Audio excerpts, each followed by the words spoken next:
whole point of sustainable development is that we achieve progress in 3 areas: a just society, a healthy environment and a productive economy.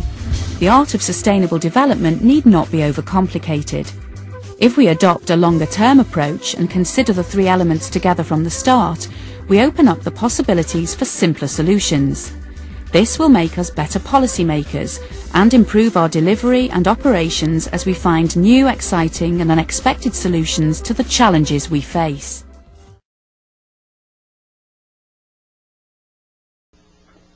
Who leads the environment movement?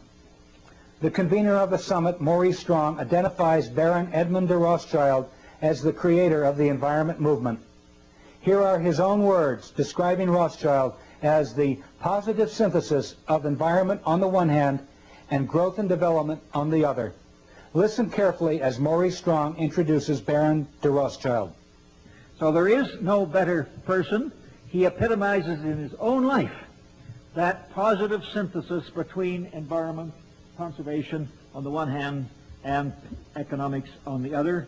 And I'm just delighted to have this opportunity of introducing to you Edmund de Rothschild.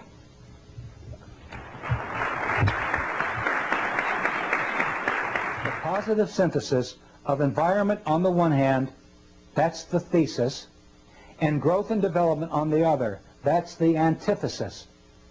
He very clearly admits that the Rothschild combination, including the Rockefellers and most world capitalists, aim to control the environment and development movement as the synthesis. Power will converge into their hands through the Rio Conference. The synthesis, the head of the power, merges into the House of Rothschild. Dealing with environmental problems isn't a matter of just pumping a little extra money in here and there. It's a matter of changing our priorities, changing the way in which we make our decisions. As the business leaders at Rio said, changing course, changing the way our industrial civilization sets its priorities. Now, why aren't we doing that? In my view, there's a deep moral and ethical dimension here. That people respond to their self-interest, yes, but they also respond to their deepest moral, ethical, and spiritual values. And that's why at Rio I presented a proposal to world leaders that they adopt a kind of Magna Carta for the Earth, an Earth Charter. Agenda 21? Yeah, no, well, that was the practical agenda for implementing it. No, I proposed that they adopt an Earth Charter, a statement of moral and ethical principles to guide the conduct of people and nations towards the Earth and towards each other. They weren't ready for it at that point. We went partway in that direction. So Mikhail Gorbachev and I joined together and brought a lot of other people together. Stephen Rockefeller, just one of the guiding lights in this and in the drafting process of producing a People's Earth Charter.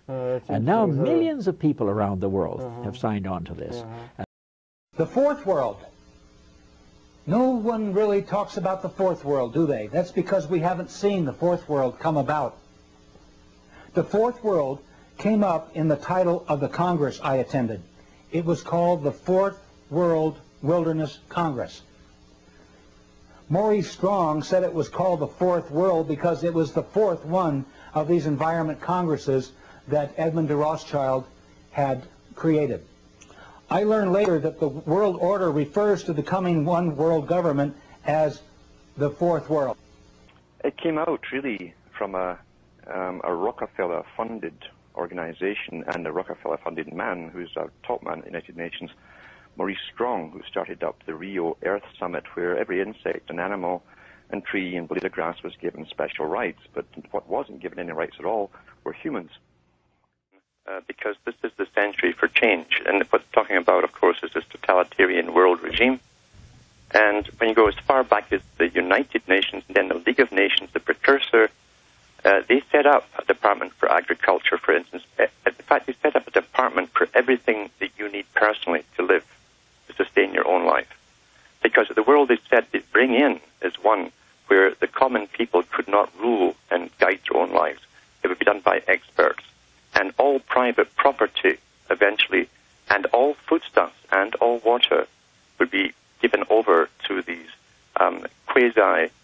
private organizations that are really, is what Carroll Quigley was talking about in Tragedy and Hope, a new feudal-type system. These big organizations to do with food and all energy and resources are all part of one military-industrial complex. Sustainable development has become the popularized expression for Agenda 21.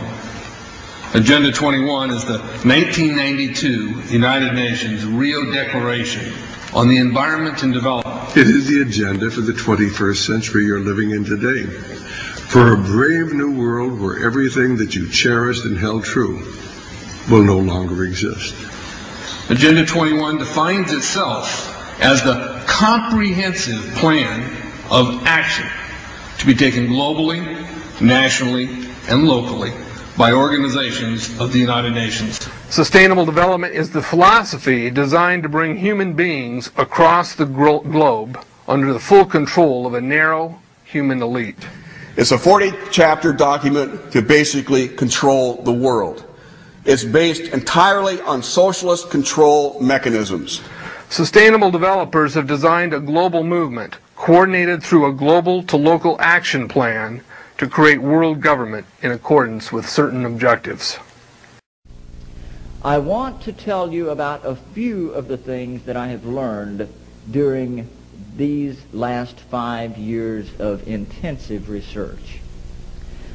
Perhaps the most startling thing that I can share with you is that all of the conspiracy theories that you've ever heard about one world government, about the UN takeover of the world, all of those conspiracies have now been laid to rest. There's nothing conspiratorial about it. It's all published.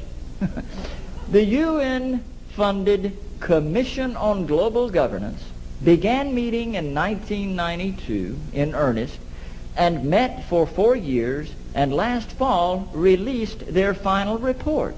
It is entitled Our Global Neighborhood. The World Trade Organization was created in 1995 by the same institutions, the same powerful central banks that created the United Nations and empowered it in the late 1940s. They seek to destroy national sovereignty not just in America but worldwide and rein it in under the control of a huge dictatorial machine.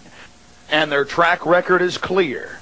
They are nothing more than servants of the corrupt global establishment, serving their every whim, dividing up the property on the global plantation.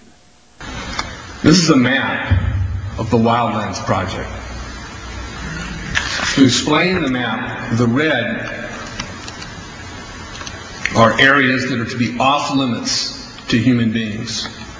No resource development, no human activity. If you live there, you won't. The yellow areas are the areas for major control of all human activity. If you live there, you won't. The black areas, the black dots, are the smart growth zones. That's where human beings are to be stacked and packed in small living units along rail tracks. The Smart Growth Program ultimately has jobs assigned and children cared for by the state. The document calls for literally reducing the human population by as much as 2/3 to 3/4 in the next 30 to 50 years. It could set aside up to 1/2 of the American landscape into wilderness areas interconnected by wilderness corridors, all surrounded by human buffer zones in which human activities are highly regulated. That is very, very clear in these United Nations documents that they want to set up a regulatory structure that would affect every man, woman, and child on planet Earth, and all of the control would be headquartered in the United Nations. And if we take the more recent United Nations documents, it's going to be called the Trusteeship Council in the restructure of the United Nations that's occurring right now.